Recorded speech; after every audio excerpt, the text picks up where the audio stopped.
హనుమంతుడిని శ్రీకృష్ణుడు ద్వారకకు ఎందుకు రమ్మన్నాడు? ఒకరోజు గరుడ శ్రీకృష్ణుడితో భూమి మీద నాకన్నా వేగంగా వెళ్ళే ప్రాణి ఉందా కృష్ణ అని అడుగుతాడు. ఆ మాట విన్న సుదర్శన చక్రం ఈ లోకంలో నాకన్నా శక్తివంతమైన ఆయుధం ఉందా అని అడిగింది. ఇదంతా విన్న సత్యభామ, త్రేతాయుగంలో మీ భార్య సీతాదేవి కదా, నేను సీత కంటే అందంగా ఉన్నానా అని అడిగింది. వీళ్ళ మాటలు విన్న శ్రీకృష్ణుడు వీళ్ళకి ఎలాగైనా బుద్ధి చెప్పాలి అని గరుడతో ఒక ప్రదేశం గురించి చెప్పి అక్కడ ఒక అతను ఉంటాడు, తన కోసం సీతారాములు ద్వారకలో ఎదురు చూస్తున్నారని చెప్పమని పంపి సుదర్శన చక్రాన్ని ద్వారం దగ్గరే ఉండు, ఎవరు వచ్చిన లోపలికి పంపకు అని చెప్పి సత్యభామని సీతాదేవిలా తయారు అవ్వమని చెప్తాడు.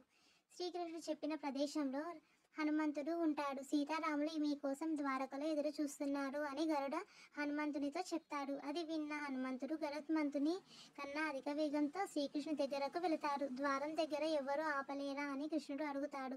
ఒక చక్రం ఆపింది స్వామి, ఆ చక్రంతో యుద్ధం చేస్తే మిమ్మల్ని కలవడం ఆలస్యం అవుతుంది అని దాన్ని మింగేశాను అంటాడు. అప్పుడే అక్కడికి సత్యభామ వస్తుంది సీతాదేవిలో తయారు అయ్యి. తనని చూసి హనుమంతుడి చెలికత్తె ఎవరు స్వామి, సీతామాత ఎక్కడ అని అడుగుతాడు. ఇలా శ్రీకృష్ణుడు హనుమంతుని ద్వారా ముగ్గురికి బుద్ధి చెప్పాడు. జై శ్రీరామ్. ఇలాంటి మరిన్ని వీడియోస్ కోసం సబ్స్క్రైబ్ చేయండి.